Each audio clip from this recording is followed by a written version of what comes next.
Qala an-nabiy sallallahu alaihi wasallam, auha Allah Ta'ala ila Musa bin Imran. Baginda Rasul bersabda, Allah telah menurunkan wahyu, Allah telah mewahyukan kepada Nabiullah Musa ibn Imran alaihi salam fit Taurati, di dalam kitab Tauratnya, kalimatnya, inna ummahatil khataya thalathun, sesungguhnya pangkalnya kesalahan itu ada 3. Yang pertama al-kibru, kesombongan, wal hasadu, yang kedua sifat dengki, tidak senang dengan kebahagiaan yang Allah berikan kepada orang lain, selalu merasa agar kebahagiaan yang diberikan kepada orang lain itu hendaknya hilang dan inginnya dirinya lah yang mendapatkan itu. Wal hirsu, yang ketiganya adalah sifat rakus, itu pangkal dari segala kesalahan. Yang pertama sombong, yang keduanya adalah dengki, iri dengki kepada orang lain, yang ketiganya adalah rakus. Fanasha'a minha sittatun fasirna tis'atan. Fanasha'a, maka kemudian berkembang, minha, dari yang 3 itu, dari ummahatil khataya, apa sittatun? Minha, yang itu tetap dari yang ummahatil khataya, sittatun, adapun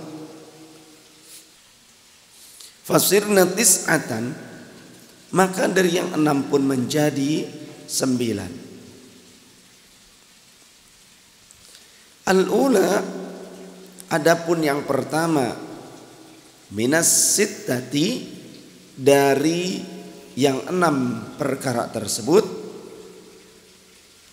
yaitu asyiba'u, yang pertama adalah kenyang, selalu inginnya kenyang saja, selalu ingin kenyang. Jika diberikan ujian lapar sedikit saja, pada saat saum, pada saat telat datang makanan, pada saat telat kita membeli makanan, kemudian ternyata marah atau yang lain, barang-barang bisa pecah atau bahkan sumpah serapah. Wan naumu, yang keduanya tidur, senang tidur, abun naum, bapake turu, tidur saja. Kalau senang tidur terus, bangun lagi, tidur lagi, bangun sebentar lihat jam, tidur lagi, bangun makan, tidur lagi, tidur terus, bangun sebentar, tidur lagi, tak gendong kemana-mana.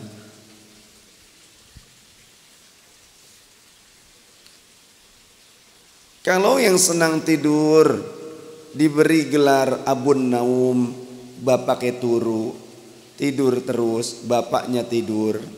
Kemudian kalau senang makan, abul butun, ya, bapak perut, gitu.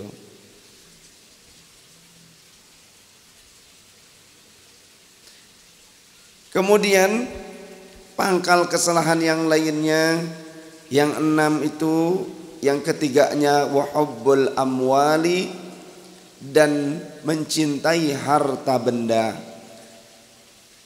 Yang dimaksud mencintai harta benda, kesengsem, bukan berarti kita punya usaha, kita punya pekerjaan, bukan itu yang dimaksud mencintai harta benda itu. Kesengsem dan kurang nyukuri, nah itu cinta terhadap harta dunia, kurang sabar ketika pencapaiannya, apa yang diharapkan itu tidak sempurna, tidak sesuai dengan keinginannya, akhirnya kufur terhadap Allah. Ngersula, tahu ngersula? Bahasa Indonesia apa ngersula? Ngarasula cik Sunda mah. Ngeluh, ada begitu ya, ngeluh benar begitu. Ngeluh saja, ngeluh kepada Allah Ta'ala. Padahal semua itu anugerah Allah dan ujian. Inna amwalakum wa auladakum fitnah. Sesungguhnya harta-harta kalian, anak-anak kalian, keluarga kalian itu ujian. Jadi jangan sombong dengan banyaknya harta. Jangan sombong dengan punya anak yang menjadi sarjana ataupun menjadi pejabat muda, apalagi mati muda. Kita jangan terlalu membanggakan, cukup yang sedang-sedang saja. Yang terpenting bagaimana kita itu pandai bersyukur. Pokoknya sudahlah, kita ini yang penting pandai syukuran. Kita tuh jangan kagok sabar, karena sabar itu nggak ada ujungnya. Yang memberikan ujung sabar itu kita, yang memutuskan sabar, akhirnya sabar itu ada ujungnya. Padahal perintah sabar itu tanpa batas. Yang membatasi kesabaran itu adalah kita sendiri. Kitanya yang memutuskan kesabaran, akhirnya sabar itu ada ujungnya. Jadi hubbul amwal yang dimaksud, mencintai harta benda itu adalah kesengsem. Dengan buktinya memiliki sifat kurang nyukuri, ya, dan resah. Selalu saja kalau tidak mencapai pencapaian yang dia harapkan, akan ngarasula alias mengeluh, keluh kesah terus, marah-marah. Jadi orang Islam bagaimana dong? Boleh tidak usaha? Boleh tidak berbisnis? Harus. Jangan sampai orang Islam dimonopoli perekonomiannya oleh orang-orang Zionis, oleh orang-orang kafir. Betul? Orang Islam harus jadi pengusaha. Ekonom-ekonom dari orang Islam. Orang Islam harus menjadi ahli teknologi. Jadi teknokrat. Orang Islam harus jadi pejabat. Orang Islam harus jadi guru. Orang Islam harus jadi dosen. Ya. Orang Islam yang jadi anggota legislatif. Orang Islam jadi DKM masjid. Ya jelas, masa orang non muslim. Kemudian orang Islam harus jadi pengusaha. Jadi pengusaha travel, orang Islam. Traveling, boleh, nggak apa-apa. Kenapa kok orang Islam harus bikin traveling? Emangnya orang Islam itu diperbolehkan traveling? Boleh. Inna ardallah wasi'ah. Sesungguhnya bumi Allah itu sangat luas. Maka ziarahi, kelilingi oleh kalian, singgahi oleh kalian. Supaya apa? Supaya kita itu mengetahui kebesaran Allah, mengerti akan ciptaannya Allah yang merupakan bukti Rahman Rahimnya Allah Ta'ala. Kemudian kalau orang Islam kuat perekonomiannya, tidak akan mudah diintervensi, tidak akan menjual agamanya, karena kata Rasul, kadal faqru ayyakuna kufran. Begitu banyak orang yang fakir menjual agamanya demi dunia, akhirnya menjadi kufur. Maka orang Islam harus kuat. Tujuannya apa? Yang penting tujuannya untuk bisa menolong orang lain, untuk bisa membiayai dakwah-dakwah Islam. Karena perlu diketahui, misionaris-misionaris di luar Islam, mereka datang ke Kalimantan pedalaman, ke Papua pedalaman. Kadang saya bingung, di pesawat kecil sekalipun itu ada orang-orang bule. Banyak. Ternyata menurut pejabat-pejabat di sana, termasuk dari kepolisian, mereka itu misionaris. Misionaris, ya.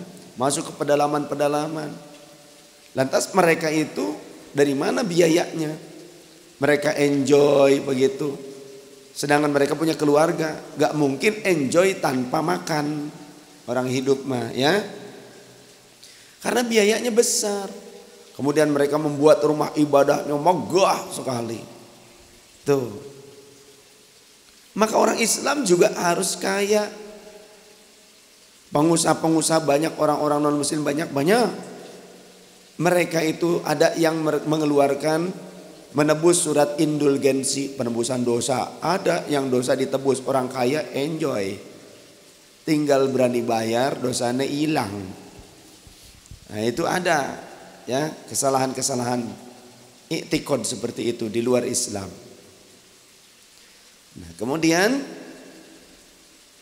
kalau kitanya orang Islamnya kuat, kata baginda Rasul, al mu'minul qawi khairun min mu'minid dhaif. Mukmin yang kuat lebih baik daripada mukmin yang lemah. Kita bisa membuka lapangan pekerjaan. Dakwah Islam kita biayai. Perjuangan muslim ini kita tanggung. Seperti itu. Jadi tidak sulit untuk mengembangkan ahlus sunnah khususnya. Jangan kita justru malah menjadi pendonor, penyokong dana untuk pergerakan salafi wahabi. Hati-hati kita yang ahlus sunnah. Yang di perusahaannya langsung potong payroll. Ya, sudah. Hentikan payrollnya ke majelis saja, ke masjid-masjid kita, ke majelis-majelis kita. Karena perlu untuk membangun tempat-tempat pendidikan ahlus sunnah wal jamaah. Perlu kita dukung.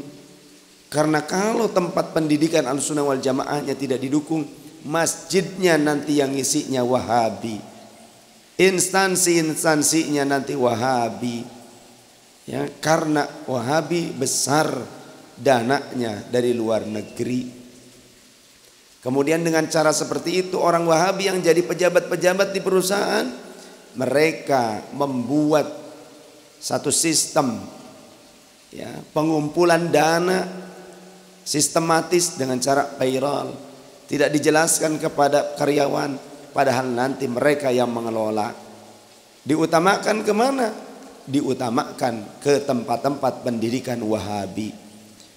Diberikan operasional, pembangunannya itu banyak.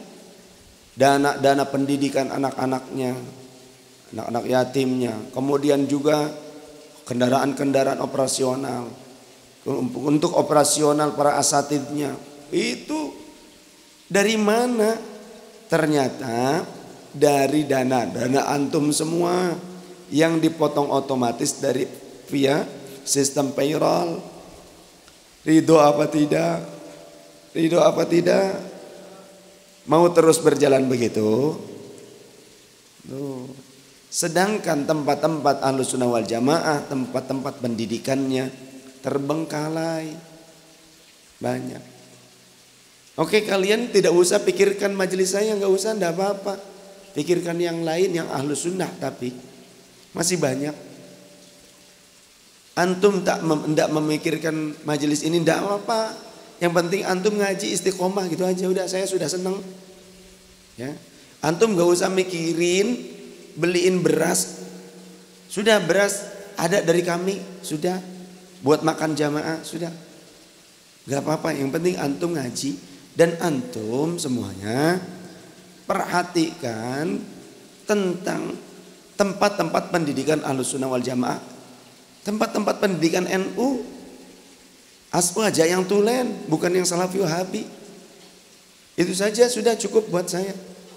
Ya, yang penting itu tempat-tempat pendidikan ahlus sunnah wal jamaah perhatikan, jangan kalah sama salafi wahabi.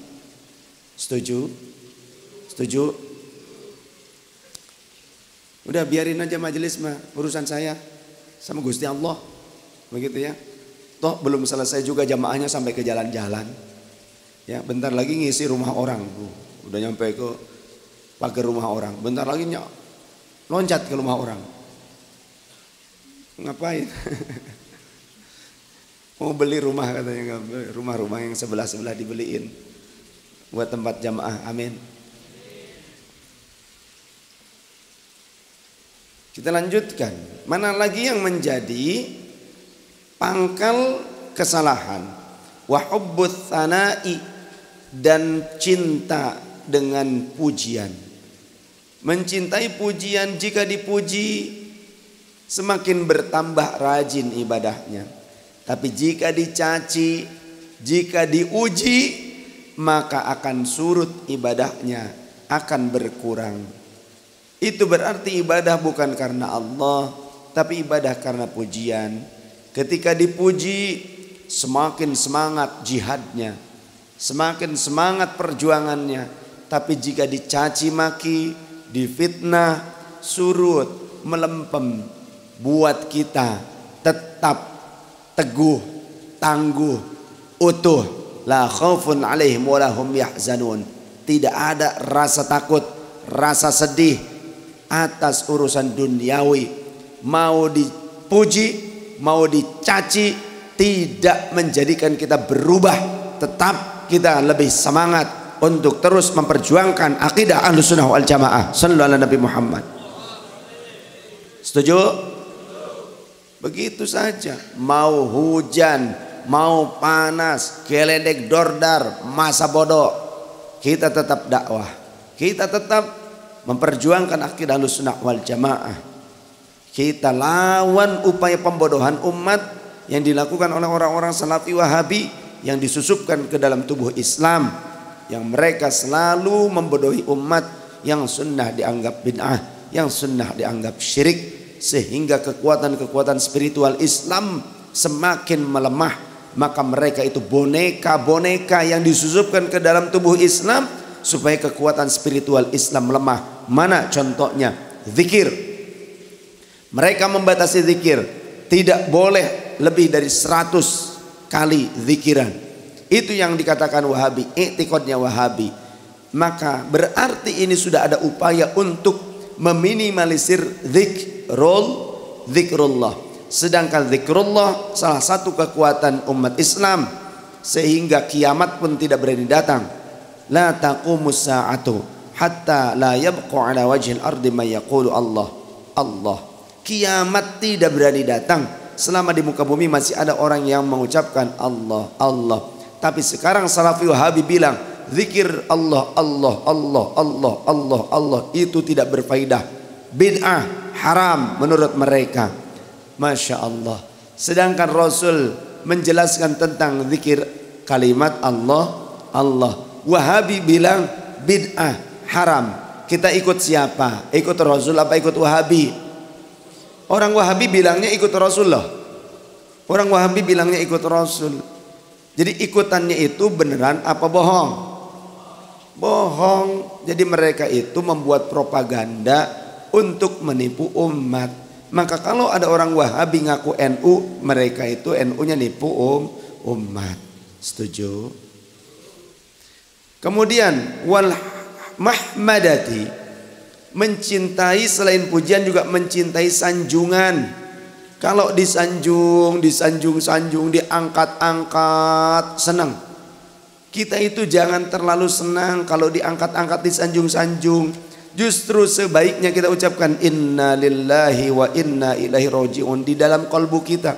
Karena apa? Itu racun buat diri kita. Itu ujian buat diri kita.